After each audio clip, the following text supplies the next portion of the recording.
नमस्कार, मैं हूं बादल कुमार और आप देख रहे हैं स्पेशल इंडिया न्यूज की ओर से हकदार कौन बिहार शो।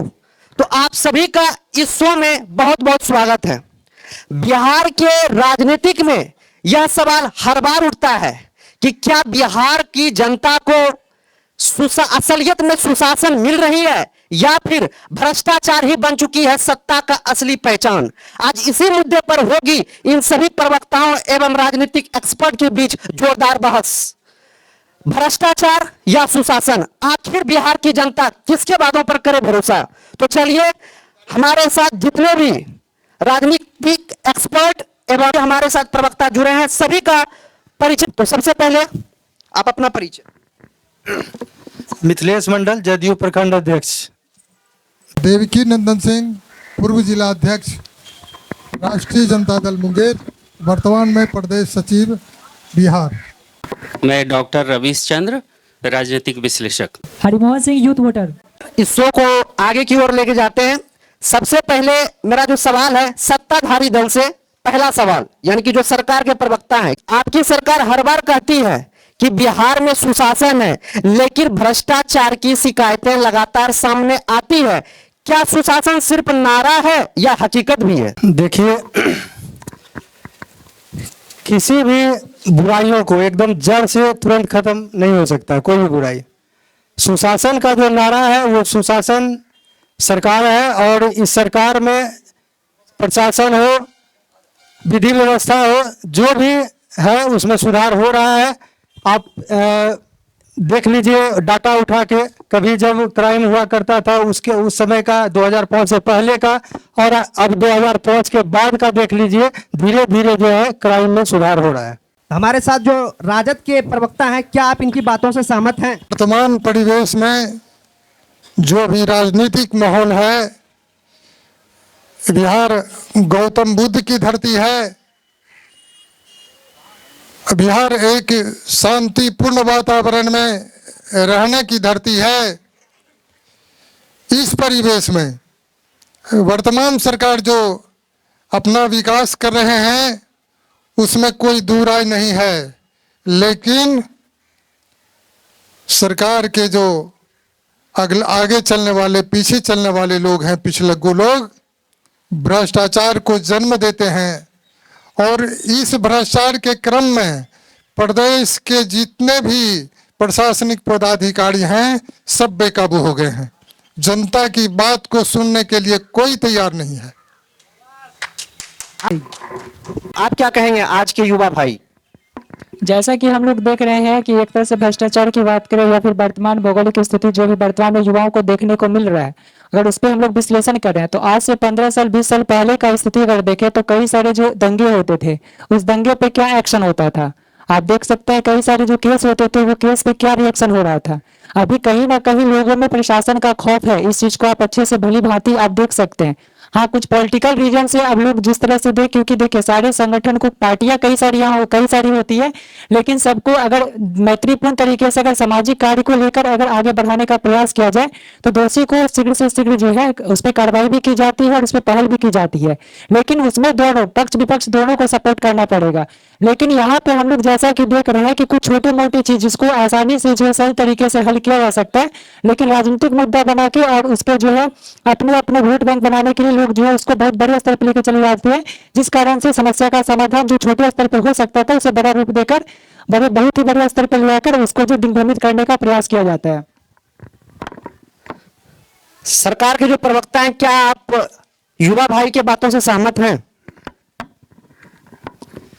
कुछ हद तक है उस तरह का, लेकिन हम आज 2005 से पहले जब हम लोग युवा थे उस समय की बात है, हम लोग को याद है कि अगर खड़िया के लोगों को खड़िया जाना होता था, हमारे ही इलाके में खड़िया है, तो सभी लोग वहां जमा होते थे पहले घोरघट में। दिन में भी जब तक सब लोग जमा नहीं हो जाते थे 10-12 के समूह में, तब तक खड़िया नहीं जाते थे। और रात की बात तो छोड़ दीजिए, रात में हम लोग घर में रखते थे, जो बाहर से आते थे खड़िया के लोग हैं तो हम लोग के यहाँ रात में रुकते थे और सो जाते थे, वो भी जत्था बना के। वो भी समय था जब रास्ते में छीन छोड़ होता था, चोरी चमारी हो जाता था, उसको अपहरण उसका कर लिया जाता था, वो भी जमाना था। और आज का है खुलेआम, लोग 12 बजे रात में भी जा रहा है खड़िया, खुलेआम जा रहा है थिलकारी, कहाँ कहाँ नहीं जा रहा है। हर कोने कोने में जो है अब हमारा प्रशासन तैनात है, हर जगह डर का माहौल खत्म है।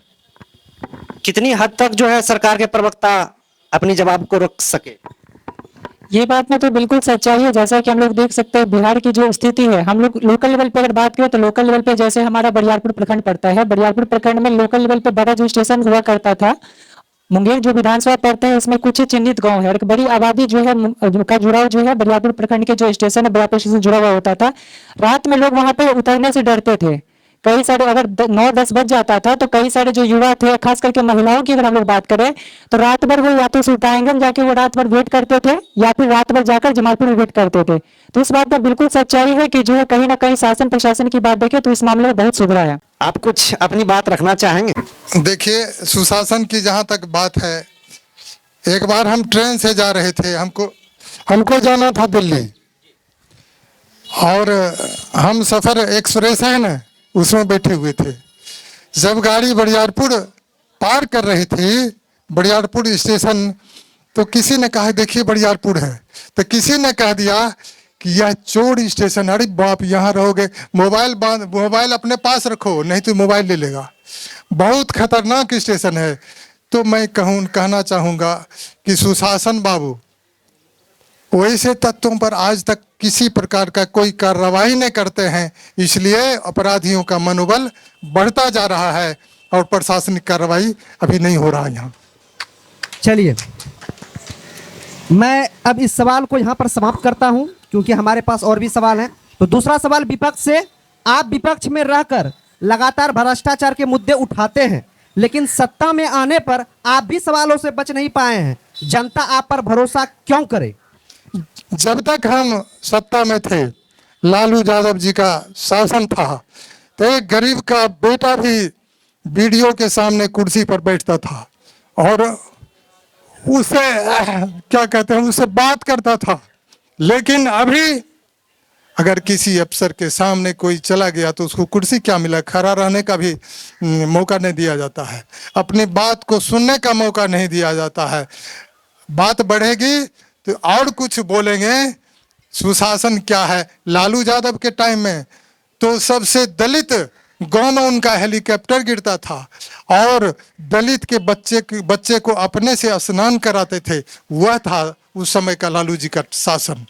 और अभी का शासन क्या है? उस समय का शासन, रेल मंत्री बने लालू यादव जी, जहाँ भीड़ हो गया वहाँ उतर जाते थे रेल रोक करके। तुमको क्या चाहिए जी? हमको होल्ट चाहिए, घोरघट होल्ट बना। तुमको क्या चाहिए जी? अमुक चीज चाहिए, वो सब मिलता था। अभी सुशासन में कहाँ है? सुशासन तो कहने का है, बात बढ़ेगी तो और कुछ बोलेंगे। तो आप राजद के प्रवक्ता से कितनी सहमत हैं इनकी बातों से? सरकार के प्रवक्ता मिथिलेश जी। देखिए, राजद का एक कल्चर रहा है कि पदाधिकारी को जो है काम करने में, मैंने खुले स्वतंत्र रूप से उसको काम नहीं करने देना है। जब भी मौका मिले तो मतलब अपने तरीके से काम कराना है। और हमारी सरकार जो है सुशासन की सरकार है और हमेशा से स्वतंत्र रूप से प्रशासन को काम करने देती है। अगर गलत करने वाला जदयू का हो, बीजेपी का हो या राजद का हो, उस सब को जो है सजा मिलेगा, चाहे वो किसी भी पार्टी या किसी भी हिंदू हो, मुस्लिम हो, सिख हो, ईसाई हो, किसी भी जाति पाति का हो, उसको सजा मिलेगी। यही सुशासन सरकार का। क्या कहिएगा? अभी कहने में भी थोड़ा शक लगता है कि अब अगर भाई हमारा खड़ा है विद्यार्थी, अगर जाति प्रमाण पत्र भी ब्लॉक में बनाने के लिए जाएगा तो पैसा, आय प्रमाण पत्र बनाने के लिए जाएगा तो पैसा। इतना भ्रष्टाचार है जिसका कोई चरम सीमा पर है भ्रष्टाचार। अभी कहिए तो बोल रहे हैं। नहीं, जरूर जरूर। अभी यह क्षेत्र बरियारपुर प्रखंड बाढ़ से प्रभावित क्षेत्र है, 11 पंचायत। और मैं कहना चाहूँगा कि आदरणीय नीतीश कुमार मुख्यमंत्री जी हेलीकॉप्टर से भ्रमण किया, उन्होंने घोषणा किया कि जो पीड़ित लोग हैं, बाढ़ से पीड़ित, उसको 7,000 रुपया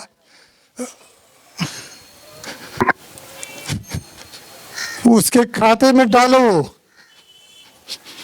लेकिन अभी वर्तमान जो पदाधिकारी है, कितने लोगों के खाते में पैसा डाला, जनता सुन रही है।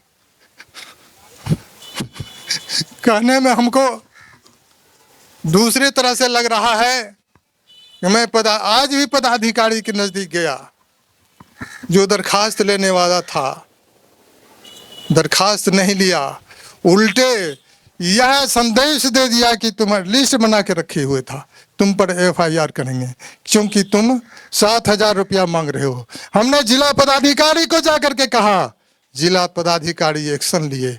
जिला पदाधिकारी जो यहाँ बैठ करके RTPS में काम करता था, उसको थ्रेटनिंग दिया कि अगर तुम एक भी आदमी का दरखास्त नहीं लिया तो समझ जाओ क्या होगा। लेकिन जिला पदाधिकारी के बात को भी नहीं रखा स्थानीय प्रशासन। और क्या कहना है? आप लोग क्या कहना चाहेंगे, क्या बोलना चाहिएगा? जैसा कि हमारे सरकार के प्रवक्ता, हमारे प्रखंड अध्यक्ष मिथिलेश भाई ने भी कह रहे थे कि बुराई और क्राइम में सुधार हो रहा है। बुराई और क्राइम में क्या सुधार हो रहा है, ये आम पब्लिक को पता है। अभी हाल की घटना मैं बता रहा हूँ, जो कि बाढ़ से भी त्रस्त लोग थे, उसमें 7,000 रुपया के लिए जो सरकार मुआवजा देती है बाढ़ का, महिलाओं को खाते में जाता है ना, उसमें एक महिला को अभी सरकार मत गए थे ब्लॉक में जाकर के वो बोली कि हमको 7,000 रुपया क्यों नहीं मिला। उनको सीओ फोन करके प्रशासन को बुला करके उसको थाना हाजत में बंद कर दिया। यही है सुशासन, यही हमारे मिथिलेश जी का क्राइम रुका हुआ है। दूसरा चीज, हमारे हरिमोहन जी हमारे यूथ साथी हैं, हम धन्यवाद देना चाहेंगे उन्हें। 2005 के पहले उनका क्या उम्र था और हमारा क्या उम्र है, आप लोग देख रहे हैं। उनसे तो 5 साल 10 साल बड़ा हम जरूर होंगे। वो बोल रहे थे कि प्रशासन का खौफ है, प्रशासन का हरिमोहन जी यही खौफ है। आप यूथ हैं, आप युवा हैं, न्यूट्रल भाव से आप सभी को बोलिए, जो भी सिस्टम है सरकार की और प्रशासन की। अभी सुधार प्रशासन में क्या है, एक आम पब्लिक एक छोटा मोटा भी विवाद लेकर के थाना चले जाए तो उनका जो है यहाँ के प्रशासन के द्वारा डिमांड होता है। हम लोग जानते हैं, पब्लिक को भी हम प्रमाण दे देंगे, बहुत सारे पब्लिक भी बोल देंगे। उनका डिमांड है कि 50,000 से 1 लाख रुपया तक लेंगे तभी उसको निजात करेंगे, नहीं तो दोनों पार्टी को जेल भेज देते हैं। यही प्रशासन का खौफ है।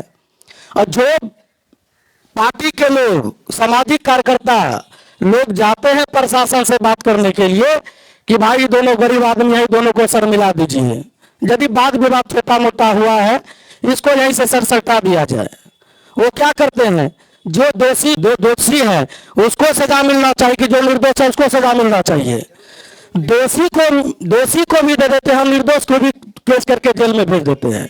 यही प्रशासन का और यही सुशासन का परिणाम है। तीसरा हम आपके पास आएंगे जरूर। इन्होंने कहा कि महिला को जो है बाढ़ की राशि अभी प्राप्त नहीं हुई है, तो यहाँ एक युवा है, उम्मीद करते हैं कि आप कभी भी पार्टी विशेष आंसर नहीं दीजिएगा। कितनी इनकी बातों से आप सहमत हैं? जी, मैं ही सबसे थोड़ा, मुझे नहीं पता महिला को पैसा मिला है या नहीं मिला है, लेकिन अब मिला भी हो तो हम मुझे से क्या है। अब पक्ष और विपक्ष से मुझे कोई मतलब नहीं है। अब मिला है तो अच्छी बात है, नहीं मिला है तो उसके लिए बहुत बुरी बात है मेरे लिए। ये बस कोई कहना चाहेंगे कि अभी उनका जो आंसर था कि किसी महिला को बाढ़ की राशि प्राप्त नहीं हुई, क्या उनका कथन सही है? सही है, सही है, तो कथन सही है, यानी कि बाढ़ की पैसा जो है राशि महिला को नहीं मिली। बहुत को नहीं मिला, बहुत को मिला, बहुत को नहीं मिला है या नहीं मिला? मिला है, किसी को नहीं भी मिला है। क्या कहिएगा इसका आंसर? तो आप देखिए, हमारा छोटा भाई जो है ना, अभी बोले कि एक महिला को उठा के ले गई, वो हमारे गांव की महिला है, उसको उठा के ना उसको थाना इसलिए दिलवाया गया। देखिए, और हम लोग उसको मान लीजिए कि उसको पैसा क्यों नहीं मिला, पहले यह बता, चूंकि हम सोशल वर्कर हैं और हम देखते भी है किसको मिल रहा है किसको नहीं मिल रहा है। अभी भी एंट्री हो रहा है और अभी फर्स्ट किस्त आया है, अभी और लोगों को पैसा आना बाकी है, पैसा धीरे धीरे आ रहा है। इससे पहले आपदा था 2005 से पहले किसको पैसा मिलता था, आज मिल रहा है तो सिस्टम से आएगा ना। अब जिस महिला के बारे में बता रहे थे, उस महिला का 2 आधार कार्ड है, उसका खाता जो है आधार कार्ड से लिंक नहीं है। पहले आधार कार्ड जो था उससे फॉर्म जमा किया और दूसरा जो आधार कार्ड था उसमें कम एज करा के वो कोई फॉर्म अप्लाई कर दी थी। हम इसलिए उसका पैरवी नहीं किए क्योंकि 420 का उस पर FIR हो जाएगा। जहां तक कि आपने अभी कहा पैरवी, यहां पर पैरवी की कोई बात ही नहीं है। ये तो आपको ये सुशासन की सरकार में पैरवी की क्या जरूरत है, ये आप अपना आंसर में आप कहीं ना कहीं घिर चुके हैं। पैरवी की कोई जरूरत ही नहीं है जी। एक जवाब सबको दे दें।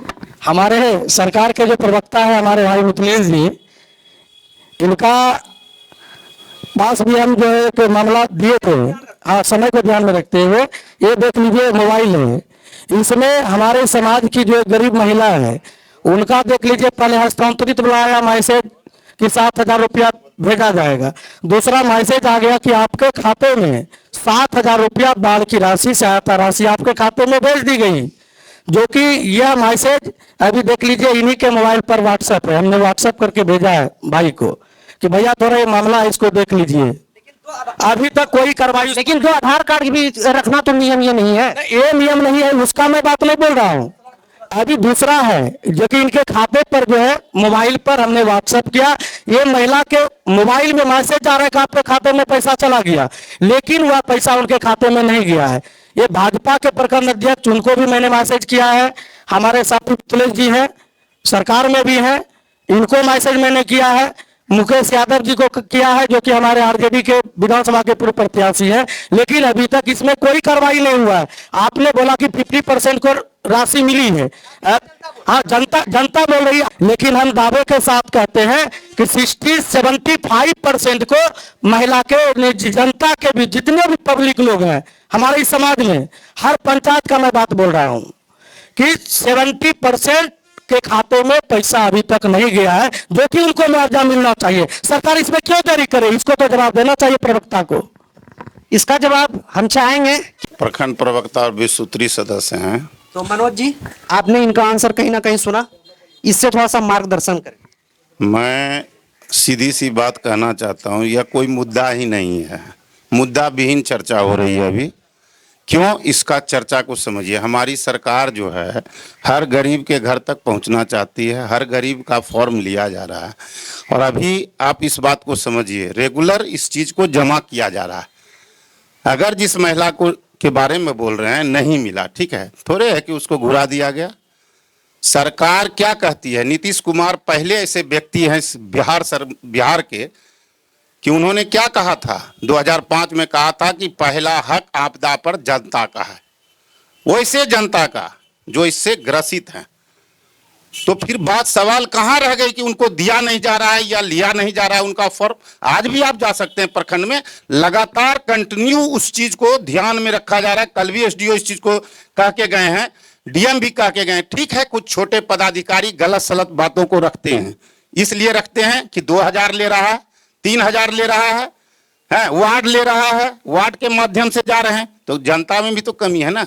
आप डायरेक्ट जब सुविधा दी गई है आरटीजीएस काउंटर पर जाइए और जाकर अपने फॉर्म को फिलअप कराइए। अगर आपके फॉर्म को नहीं लिया जाता है या आपके नाम सूची से काट दिया जाता है तब ना सरकार दोषी है।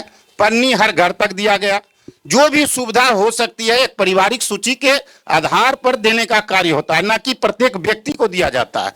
दूसरी बात, आप लोग जो सुशासन की सरकार पर ब्लेम लगा रहे हैं, आज से 15 से 20 वर्ष पीछे का दृश्य देखिए। आप भी माननीय किसी न किसी टीवी से जुड़े हुए लोग हैं, और सबसे बड़ी बात है कि काम अभी अधूरा है और उस काम की चर्चा हो रही है। कुछ त्रुटियां आती हैं, उस त्रुटि को हमारी सरकार और डीएम, खासकर मुंगेर जिला के डीएम जो उसको सुधारने पर है। छोटी छोटी बातों को लेकर बड़ी बड़ी चर्चाएं दब जाती हैं। प्रखंड में विकास किया हुआ, इस प्रखंड के कितने लोगों को सर्विस मिला, बेरोजगारी कैसे दूर होती है वो हमारी सरकार करती है। हर घर को पानी, हर घर को क्या चीज की सुविधा से वंचित की गई, साइकिल हर प्रत्येक बच्चे को, स्कूल छात्रवृत्ति हर एक बच्चे को, उसमें कहाँ घपलाबाजी है?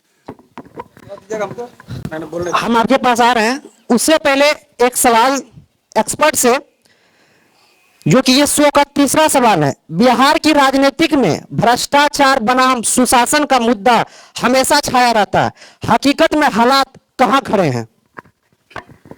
निश्चय ही एंकर महोदय, इससे कहीं एतराज ये नहीं है कि भ्रष्टाचार तो है प्रशासन में, लेकिन इसकी पृष्ठभूमि को भी देखनी होगी। अभी स्थानीय लोग इस पे चर्चा कर रहे थे, अभी एक सामयिक मुद्दा निकल करके आ गया बाढ़ वाला। और मैं पहले एक बात कहूँ, किसी राजनीतिक विचारधारा से होकर बोलना, किसी पार्टी लाइन से, और राजनीतिक विश्लेषक का काम होता है आप उस समाज में रहते हुए अपने आप को निरपेक्ष बनाए रखें, किसी पार्टी विचारधारा और लाइन से हट करके। हम जनता के बीच से ही होते हैं, हमारा काम होता है राजनीतिक पार्टियों को मार्गदर्शन करना कि आप कहाँ कहाँ गलत हैं। तो इस जिम्मेदारी को लेते हुए मैं बताऊं कि भ्रष्टाचार, जैसे हमारी जनता ही बोल रही थी कि वार्ड पैसा मांगता है, तो उस आईने में देखना भी जरूरी है कि वार्ड कौन है, हमारे बीच में से है, वो प्रशासन का आदमी नहीं है। उस तरफ आप देखें कि वार्ड 2000 1000 की जो बात लोग कह रहे हैं, सब जानते हैं, इससे कोई इनकार नहीं कर सकता है हृदय पे हाथ रख करके कि कमियां हमारे बीच में से हैं। और हमारा दर्पण, हमारा चेहरा प्रशासन होता है। तो शुरुआत नीचे से होनी चाहिए। और कुछ चीज़ें होती हैं, एक रूढ़िगत भ्रष्टाचार आज विश्वव्यापी समस्या है। सिर्फ भारत, बिहार और बरियारपुर की बात आप नहीं कर सकते हैं। अब इससे इनकार पॉलिटिकल पार्टी जो अभी रूलिंग पार्टी है वो भी इससे इनकार नहीं कर सकती है, पूर्ववर्ती जो रूलिंग पार्टी थी वो भी इससे इनकार नहीं कर सकती है। लेकिन इन दोनों जो दो मुख्य पार्टियां जो यहाँ हैं प्रेजेंट, दोनों जेपी आंदोलन की उपज है। किसी को प्रबुद्ध जनों को बताने की जरूरत नहीं है, जेपी आंदोलन इसी भ्रष्टाचार के खिलाफ खड़ा हुआ था और दोनों जो बिहार के कद्दावर नेता निकले उसी आंदोलन की उपज है। दोनों कंधे से मिलाकर विकास किए, रूढ़ियों को तोड़े, परंपराओं को तोड़े।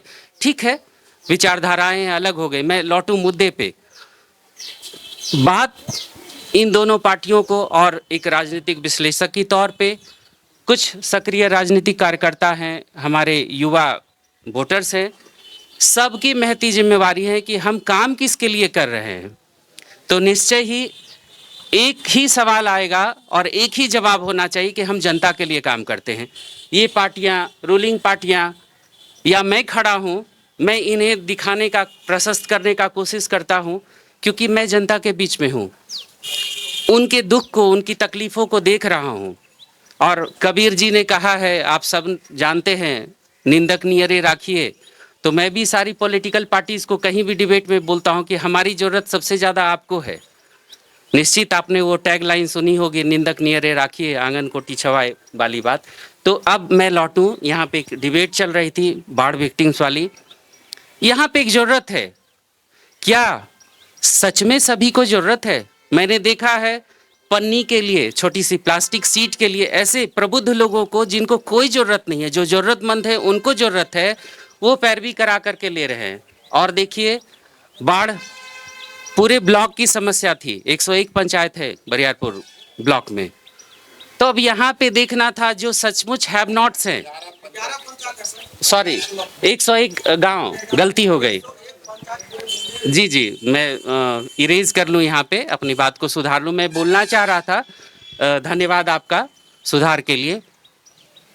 क्या वास्तव में जो लोग जिनको ज़रूरत नहीं है वो छोड़ना चाहते हैं क्या उस चीज़ को? दूसरी बात, एकदम मैं तटस्थ होकर के बोलूं, प्रशासन की अपनी एक प्रक्रिया है, मैं उससे अवगत हूं। मैं भी व्यक्तिगत तौर पर देखता हूं लोगों की तकलीफ़ों को।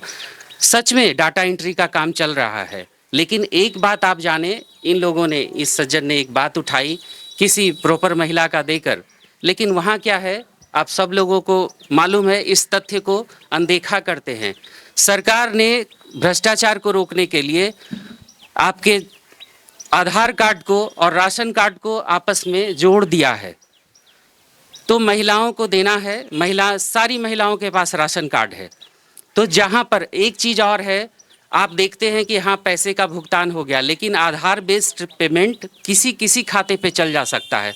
हो सकता है उस महिला के बाल्यकाल का, जब वो पोशाक राशि या साइकिल राशि ले रही हो, उस खाते पे राशि जाते देखी गई है।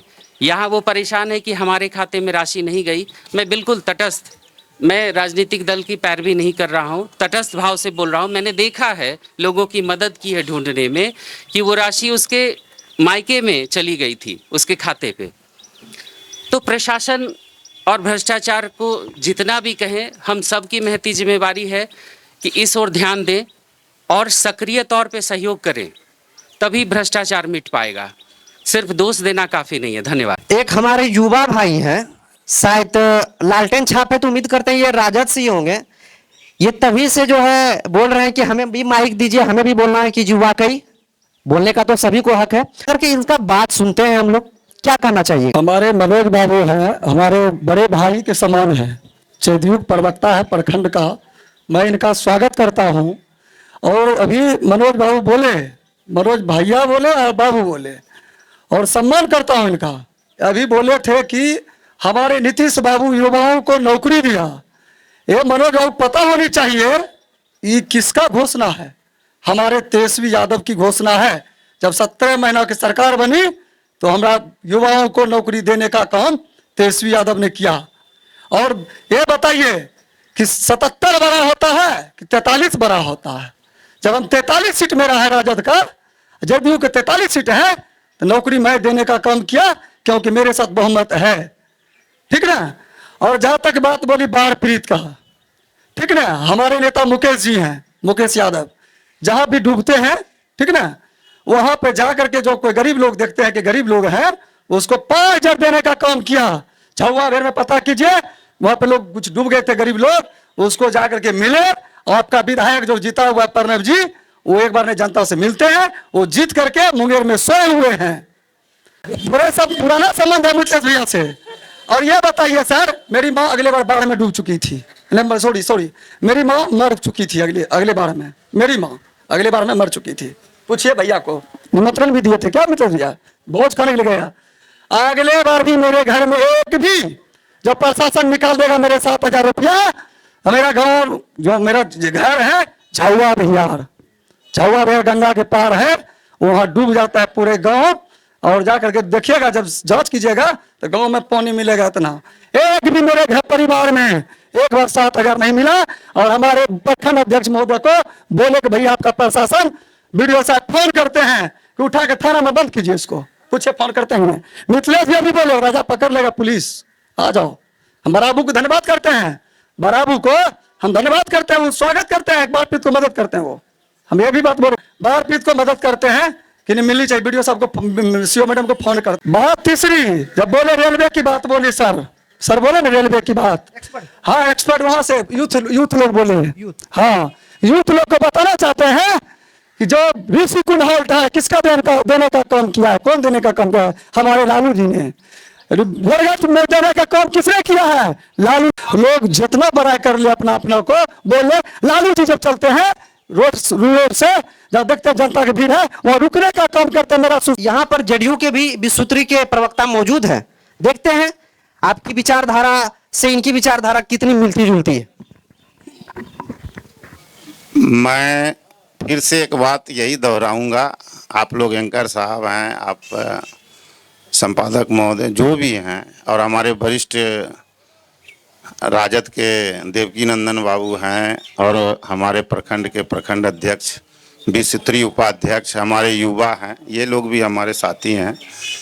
हमारा कहना है कि जनता के लिए, जनता के द्वारा जो शासन सत्ता चलाया जा रहा है उसके ऊपर डिबेट होनी चाहिए कि हमको हमारा विजन क्या है, हमारे नेता का विजन क्या है। मेरे नेता का स्पष्ट विजन है, गरीब का सेवा और गरीब का हक है, उसके सारी पूंजी पर गरीब का हक है।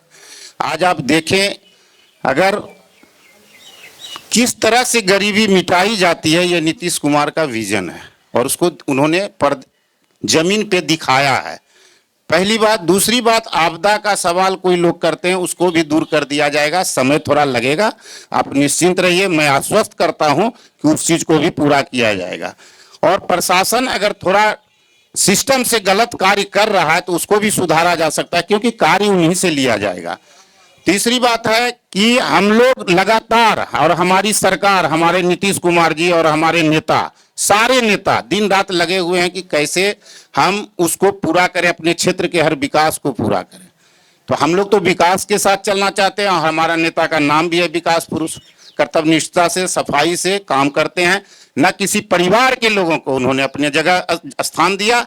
आज देखिए परिवारवाद से भरा हुआ लोग है, अपनी पूंजी, अपनी ढपली अपनी बजाते हैं और अपने लिए कार्य करते हैं, जनता के लिए नहीं सोचते हैं। चलिए, ये आपकी जो प्रतिक्रिया थी, कहीं ना कहीं चाहेंगे कि देवकी जी इनकी बातों में कितनी सच्चाई है और इसे थोड़ा सा पर्दाफाश करें इस बातों को। देखिए, स्थानीय लोग हैं, फिर मैंने निम्न स्तर की बात आ गई। हम कहना चाहेंगे, इसके पहले एक बात आई थी कि नीतीश कुमार वर्तमान सरकार कितना पुल पुलिया बनाया, लेकिन मैं यह कह देना चाहता हूं कि वह पुल पुलिया, इसमें 11 पुल, बिहार में 11 पुल ढह गया, और वो ऐसा वैसा पुल नहीं, करोड़ों अरबों रुपया का पुल ढह गया। क्यों ढह गया? उसका कमीशन लेने में कहीं कोताही नहीं किया गया, यहाँ तक कि उसका कमीशन यहाँ से लेकर के प्रदेश तक जाया करता था।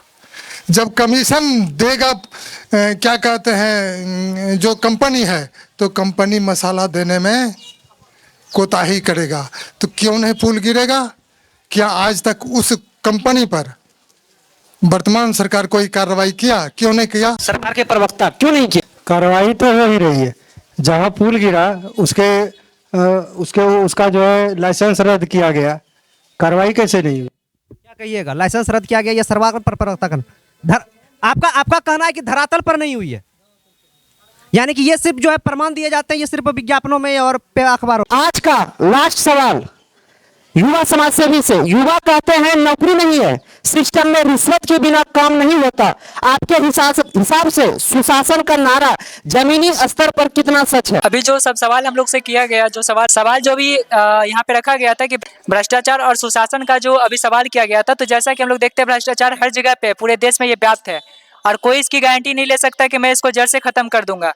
अभी जैसे मैं जो मुद्दा देख रहा था, अभी जो बात को रिपीट बार बार किया गया, यहाँ पे बात को रिपीट किया गया बाढ़ वाले मैटर पे या थाना वाले मैटर पे, तो हम लोग देखते हैं कि जो है जो सरकार या जो भारतीय संविधान बनी है, भारतीय संविधान का जो निर्माण हुआ है, उस निर्माण में जो ग्राम पंचायत को सर्वोपरि दिखाया गया, क्योंकि जो शासन हमारे यहाँ पे हमारे देश में बनाई गई है।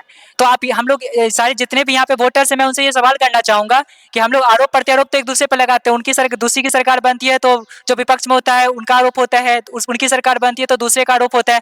लेकिन ये मुझे बताया जाए कि जो न्यायपालिका बनी है, सरपंच के पास कितने वोटर जाते हैं? जब गाँव में कोई झगड़ा होता है, उस पहले आप देखते होंगे जब देश आजाद हुआ था, उस टाइम जो झगड़ा लड़ाई होता था उसका निष्पादन ग्राम पंचायत स्तर पे ही कर दिया जाता था।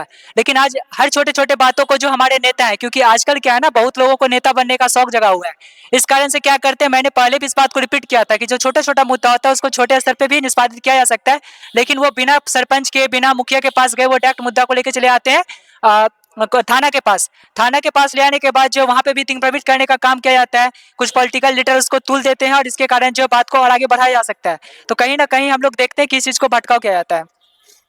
आपने शायद मेरा सवाल नहीं सुना था, ये तो आपने सभी का, जितने भी यहाँ पर हमारे भाई ऑडियंस एवं प्रवक्ता थे, उनका आपने आंसर, सभी का बात सुनकर आपने अपना आंसर दिया। तो मेरा सवाल था कि युवा कहते हैं, सवाल को सुनिए क्योंकि आप सभी यूथ को यहाँ पर रिप्रेजेंट कर रहे हैं, तो फिर से सवाल सुनिए दोबारा। युवा कहते हैं नौकरी नहीं है, सिस्टम में रिश्वत के बिना काम नहीं होता है। आपके हिसाब से सुशासन का नारा जमीनी स्तर पर कितना सच? जैसा कि हम लोग देख रहे हैं कि नौकरी नहीं है, तो सरकार जो इसके लिए प्रयास करिए, लेकिन जो बिहार की भौगोलिक स्थिति है और जो बिहार का इकोनॉमी है, उसके अकॉर्डिंग अगर देखें तो पहले की स्थिति और अभी की स्थिति में देखें, क्योंकि बिहार कोई बहुत बड़ा डेवलप इलाका नहीं है, बहुत बड़ा शहर नहीं है, बहुत बड़ा जो है टाउन नहीं है। यहाँ पे अगर हर इंसान को नौकरी, कोई किसकी भी सरकार आ जाए, वो हर किसी को नौकरी उपलब्ध नहीं करा सकते हैं। इसके लिए यहाँ के सम्मानित लोगों को, बिजनेसमैन को भी इसके लिए पहल करना पड़ेगा, छोटे छोटे रोजगार को बढ़ावा देना पड़ेगा। अब बात आती है घुसखोरी की या बात आती है जो है सुशासन में जो है भ्रष्टाचार की, तो यहाँ पे इस चीज को अगर हम लोग पहल करें तो यहाँ पे हम लोग देखते हैं कि भ्रष्टाचार में यहाँ कहीं ना कहीं जो है कई सारे लोग इसमें इन्वॉल्व होते हैं। तो सरकार को इस पे जो है सख्त रूल अपनाई है, लेकिन डिपेंड करता है कि हम लोग उस मुद्दे को सही रूप में अपने बातों को रख पाते कि नहीं रख पाते हैं। अगर हमारा ग्राम पंचायत स्तर पे या प्रखंड स्तर पे अगर कोई जो है पदाधिकारी काम नहीं कर रहा है तो वो लोग हमारे पास आए, जैसे कई सारे लोग हैं डीएम जिला में डीएम बैठते हैं, प्रमंडल में कमिश्नर बैठते हैं, उनके पास इस बातों को रखे, क्योंकि छोटे स्तर पे अगर कोई नेता के पास जाएंगे तो ऑटोमेटिक हर नेता चाहता है मैं टीआरपी बटोरूं। ये क्या सब युवा इससे सहमत है या नहीं है? क्योंकि किसी भी आप जब कोई भी किसी तरह का समस्या होता है तो आप पदाधिकारी के पास नहीं जाते, किसके पास जाते हैं? नेता के पास। नेता वार्ड भी हो सकता है, पंचायत समिति भी हो सकता है, मुखिया भी हो सकता है। और दलाली कौन करता है? दलाली जो करता है सबसे बड़ा निम्न स्तर का जो छोटे स्तर का जो हमारे गांव के लोग हैं तो वही करता है। तो कहीं ना कहीं अगर प्रशासन के पास हम लोग सही रूप में जाए, अगर वो काम नहीं कर रहा है तो उसका वीडियो बनाए या उसका कुछ वैसा प्रूफ मतलब जो है प्रूफ वैसा इकट्ठा करे और उसको लेके उनके सीनियर पदाधिकारी के पास जाए। सीनियर पदाधिकारी नहीं कर रहे हैं तो डिजिटल मीडिया, प्रिंट मीडिया जो है इसमें बहुत ही अग्रणी भूमिका निभाती है। मैं आपको बता दूं जैसे कि खेल एक विधा है, जानते होंगे आप खेल के बारे में। स्पोर्ट्स में क्या था, जो बिहार की कंडीशन थी, बिहार में 87 लाख का पहले बजट हुआ करता था। आज देखिए बिहार का 567 करोड़ का बजट बन चुका है। अभी जो एक महाशय बोले तो झौवा बिहार की बात कर रहे थे, तो मैं बताना चाहूंगा कि अभी हाल फिलहाल में जो है उनको पता नहीं होता कि हल्ला करना बहुत ही आसान है। और बजट जो होता है ना, बजट जो देखा जाता है वो डिपेंड करता है हमारे प्रतिनिधि के ऊपर। अगर आपके प्रतिनिधि सही रहेंगे तो बजट को झौवा बिहार के लिए जो है एक पुल का निर्माण हुआ है, पुल के निर्माण के लिए बजट पास हुआ है, जल्दी उसका टेंडर होने वाला है। साथ ही साथ मैं आप लोगों को बता दूं कि मुंगेर कमिश्नरी में जो है जिला प्रशासन जो है खेल स्टेडियम बनाने के लिए बहुत प्रयास की, डीसीएलआर से सारे बीडीओ के साथ बैठक हुई, मैं खुद उसमें मौजूद था। और आपको जानकर भी क्या बोलते खुशी होगा कि वो आप पूछ सकते हैं उस वहां से कि जो मतलब अपने मुंगेर जिला का जो सबसे बड़ा स्टेडियम बन रहा है वो झौवा बिहार में बन रहा है। तो कहीं ना कहीं अगर लोगों का ध्यान आकृष्ट नहीं हो पा रहा है तो उसके डेवलपमेंट के लिए काम कैसे किया जा रहा है? तो डिपेंड करता है कि वोटर्स को भी, हम मतदाताओं को भी, हम जो हमारे जो ग्रामीण है उनको भी जागरूक होकर अपने हक की आवाज को सही तरीके से आगे रखना। मैं इस बात को यहाँ आज के जो मेरे साथ एक्सपर्ट जुड़े हैं उनके पास चलेंगे, क्योंकि ये इन सभी बातों को उम्मीद करते हैं कि अच्छे से मार्गदर्शक दे सके। निश्चय ही ये डिबेट जिन मुद्दों के लिए चिन्हित था उन पे चलते चलते स्थानीय जो अभी थे मुद्दे, और निश्चय बाढ़ में स्थानीय जनता पीड़ित थी, तो मुद्दे ऐसे ही बन जाते हैं, वरीयता क्रम बदल जाती है। आप डिजिटल मीडिया से जुड़े बंधु अच्छे से जानते होंगे, लेकिन इन जन सरोकारों को दबाया नहीं जा सकता है। तो सत्ता पक्ष और विपक्ष जो सत्ता में है उनकी महती भूमिका है, और मैं व्यक्तिगत तौर पे जान रहा हूँ इसके लिए डाटा एंट्री का काम कर रहा है। हाँ, लेकिन कुछ ऐसे लोग हैं जिन्होंने दो इस तरह के फर्जी रखे हुए हैं। और एक चीज निश्चित जानिए, एकदम निष्पक्ष भाव से नीतीश कुमार ने सारे जितने प्रशासनिक और सरकारी फंड जाने हैं महिलाओं को जाने हैं, क्योंकि उसके पहले हुआ करता था हम पुरुष, मैं अपने पे लेके बोल रहा हूँ, हम पुरुष महिलाओं के पास पैसा जाने के पहले खत्म कर दिया करते थे। तो नीतीश कुमार ने एक बहुत अच्छी पहल की है, राशन कार्ड में पहला नाम महिलाओं का है, और जितने भी सरकारी योजनाओं का हस्तांतरण होगा, चाहे आपका इंदिरा विकास का ही पैसा क्यों ना हो या आजकल जो प्रधानमंत्री विकास योजनाएं चल रही हैं उसके पैसे महिलाओं के खाते पे जाते हैं। तो कहीं ना कहीं हमारे बीच भी त्रुटि है, लेकिन मैं राजनीतिक प्रवक्ता नहीं हूँ, फिर भी आश्वस्त करता हूँ कि इस पे प्रशासन की ओर से लगातार काम चल रहा है डाटा एंट्री का। निश्चय ही ये कुल मिलाकर आज का डिबेट काफी सफल था। स्थानीय मुद्दे उठे, सत्ता पक्ष और प्रतिपक्ष ने अपने अपने दावे और उसके पक्ष में बातें रखने की कोशिश की, और इन छोटे छोटे स्थानीय डिबेट से उन बड़े टीवी पे चलने वाले डिबेटों से ज्यादा फल निकल कर आता है, क्योंकि स्थानीय मुद्दे निकल करके ज्यादा स्पष्ट तौर पर आते हैं। धन्यवाद। अपनी बातों को अंतिम समय में क्या रखना चाहेंगे? अपनी बातों को अंतिम समय में बात को हम रखना चाहेंगे, अगर सरकार दावा करता है कि हम बिहार में बहुत तरक्की कर रहे हैं, बहुत रोड बना रहे हैं, तो स्वागत योग्य है, लेकिन वह रोड, वह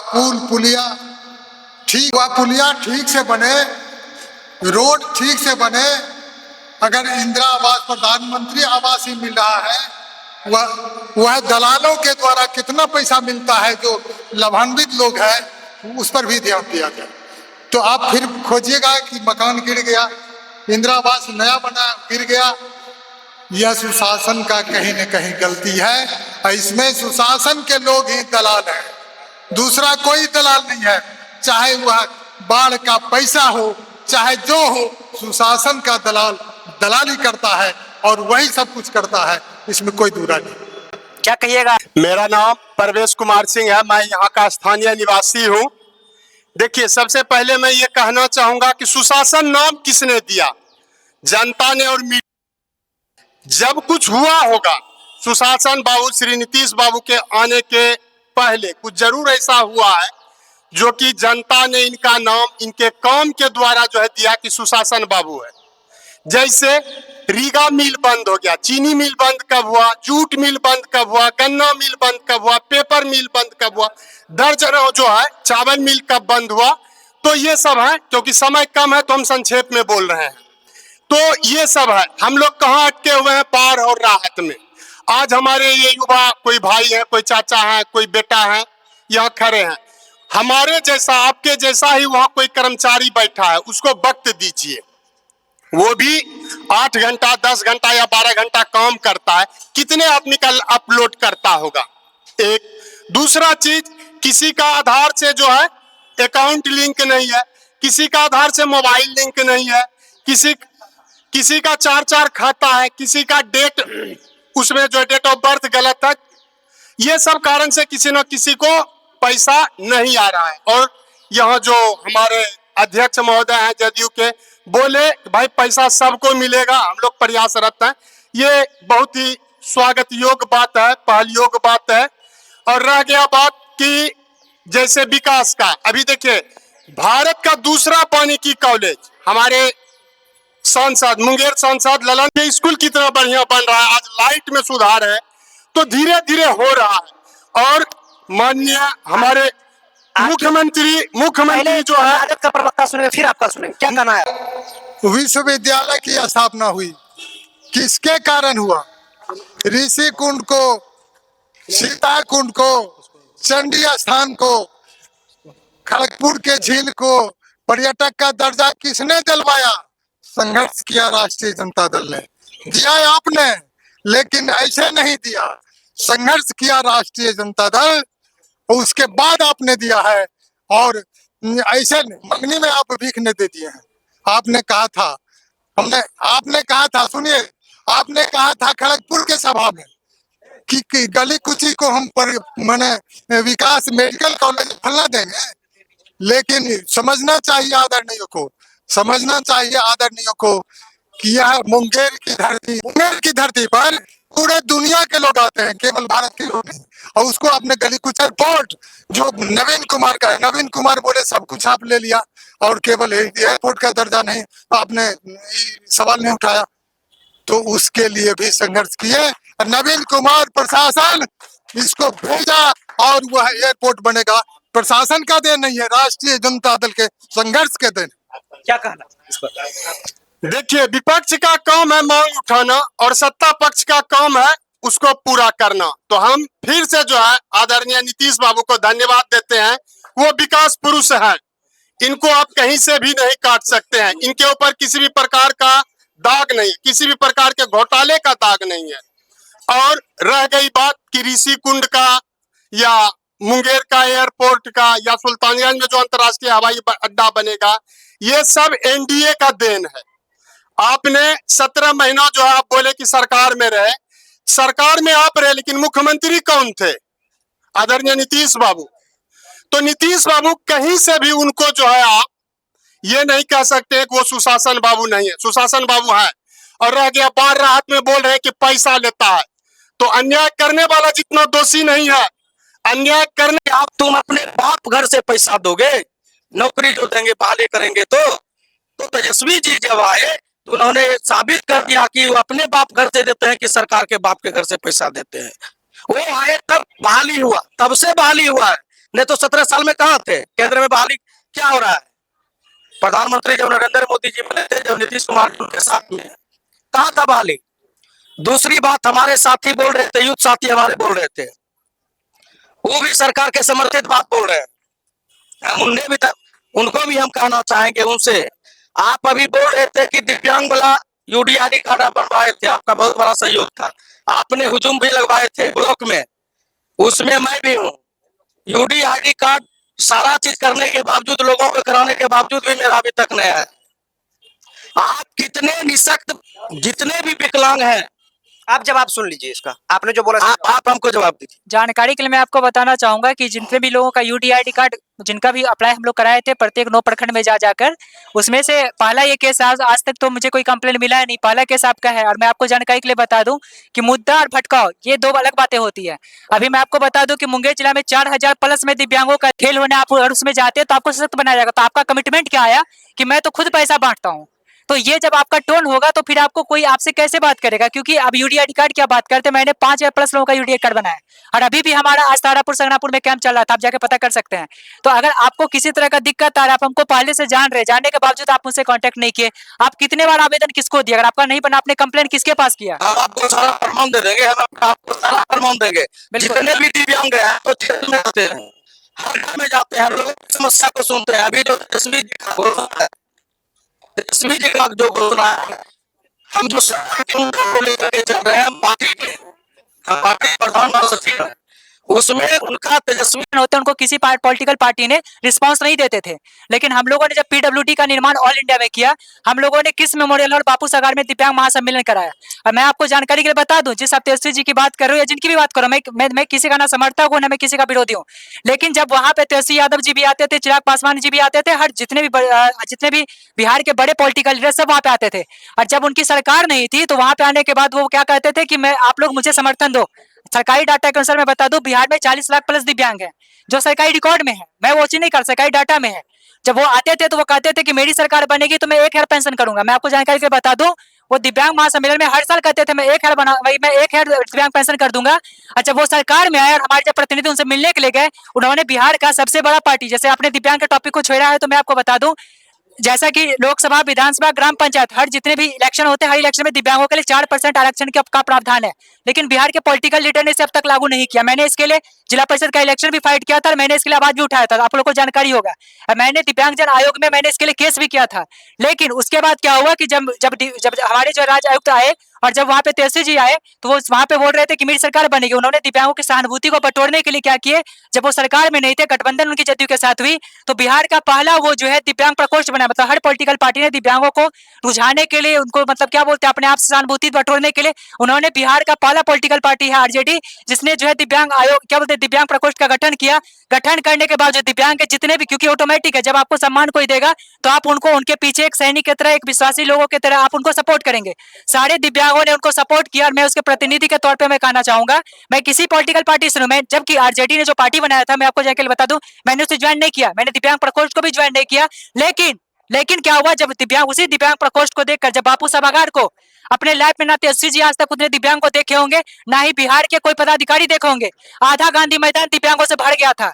उसके बावजूद भी क्या हुआ कि जब वहां पे जब सरकार उनकी बनी, हमारे दिव्यांग के प्रतिनिधि उनके पास गए तो उनका साफ जवाब सुनने को आया कि हमारे पास फंड नहीं है, मैं दिव्यांगों का पेंशन 400 से ज्यादा नहीं बढ़ा सकता। अभी बोल रहे थे कि हमारे विश्लेषक महोदय बोल रहे थे कि खाते में एक आदमी को 3 या 4 खाते होते हैं या 2 खाते हैं, तो यदि खाता में हो सकता है कि आपको किसी खाता में पैसा चल जाए, बार वाला समस्या का बात मैं बोल रहा हूँ। हम वही बोल रहे थे कि एक आदमी का खाता एक ही है, जो हमने प्रमाण दिखाया उसको एक ही खाता है, उसमें कैसे 3-4 खाता में चला जाएगा, समस्या ये विश्लेषक महोदय। और बात रही पन्नी का, प्लास्टिक का बात हमारे बोल रहे थे हमारे मनोज जी, हर घर में पन्नी गया, लेकिन आप पता कर सकते हैं, हमारे समाज के ही लोग हैं, ग्रामीण लोग हैं, बता दीजिए किनके घर में पन्नी मिला। जिनको 2 मंजिला मकान है उसका पैरवी करके लोग पन्नी दिलवाते हैं, जो रियली में जिसको मिलना चाहिए उसको नहीं मिल पाता है। क्या ऐसा हुआ है ना जी? पूछ लीजिए सारे लोगों से। क्या आपको 7,000 रुपया पानी, ये हमारे बताए इनसे सुन लीजिए। पानी भी कितना पानी आया? घर में अभी तक तीतल है घर सर। आज की बहस साफ हो गई कि बिहार की राजनीतिक में भ्रष्टाचार और सुशासन दोनों ही बिहार के राजनीतिक के दोनों ही केंद्र बिंदु बन चुके हैं। तो मैं आपको जानकारी मिली मुताबिक आपको बता दूं कि अब भी जो यह फैसला है जनता के हाथ में, कि वो जनता जो है भ्रष्टाचार के खिलाफ सख्ती चाहती है या फिर सुशासन के किए गए कामों पर। आज के लिए इतना ही, मिलते हैं आप लोग से अगले वीडियो में कुछ नया लेकर के। तब तक के लिए जय हिंद, जय भारत।